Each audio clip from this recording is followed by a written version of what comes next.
शिकायत इस बात के ऊपर है कि अगर तुम परभनी, जहां पर ट्रेन जा ही नहीं रही है, वहां के सांसद का तुम अगर नाम डाल सकते हैं, तो फिर औरंगाबाद के सांसद से इतनी तकलीफ क्यों है?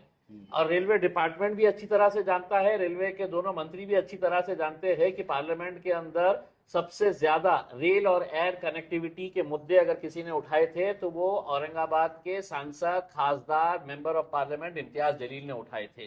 तो जब पूरी खिचड़ी पक गई है, तो अब आप बोलेंगे कि नहीं नहीं नहीं तुम बाहर हो जाओ करके उसमें, अब हम दूल्हा दूल्हा बन के।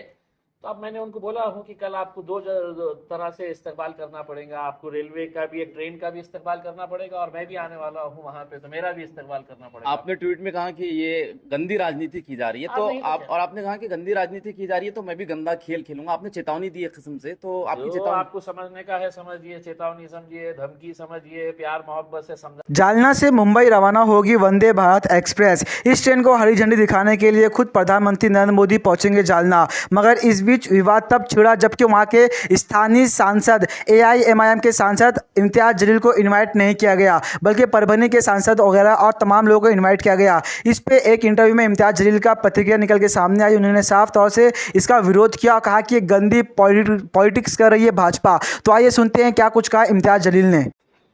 वंदे भारत एक्सप्रेस कल भारत के प्रधानमंत्री नरेंद्र मोदी जी द्वारा हरी झंडी दिखाकर जालना से मुंबई के लिए रवाना होंगी, लेकिन इसी बीच एक विवाद ये हुआ कि स्थानीय सांसद इम्तियाज जलील साहब को नजरअंदाज कर दिया गया, यानी कि उन्हें किसी किस्म का कोई आमंत्रित नहीं किया गया, उन्हें इनवाइट नहीं किया गया। तो सांसद के साथ ये सौतेला सलूक क्यों, उसको लेकर एक विवाद छिड़ चुका है। इम्तियाज जलील साहब हमारे साथ खुद मौजूद है। सर, ऐसा क्या हुआ अचानक कि आपको मतलब इनविटेशन में नहीं दिया गया?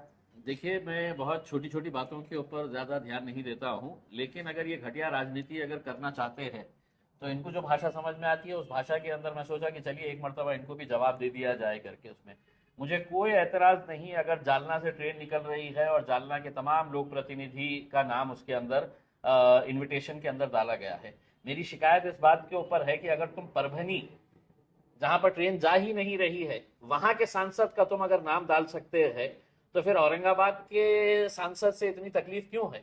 और रेलवे डिपार्टमेंट भी अच्छी तरह से जानता है, रेलवे के दोनों मंत्री भी अच्छी तरह से जानते हैं कि पार्लियामेंट के अंदर सबसे ज्यादा रेल और एयर कनेक्टिविटी के मुद्दे अगर किसी ने उठाए थे तो वो औरंगाबाद के सांसद, खासदार, member of parliament Imtiaz Jaleel ने उठाए थे। तो जब पूरी खिचड़ी पक गई है, तो अब आप बोलेंगे कि नहीं नहीं नहीं तुम बाहर हो जाओ करके उसमें, अब हम दूल्हा दूल्हा बन के।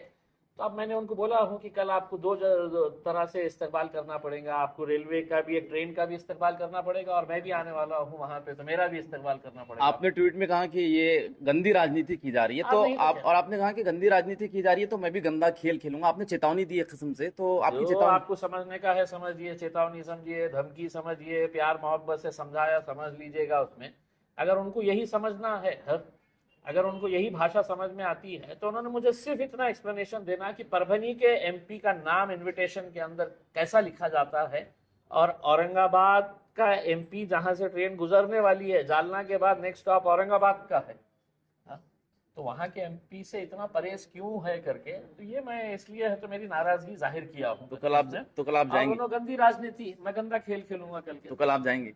मैं जाऊंगा और कहाँ कहाँ पे इनको तकलीफ दूंगा, इनको समझ में भी नहीं आएगा। क्या करने वाले हैं आप?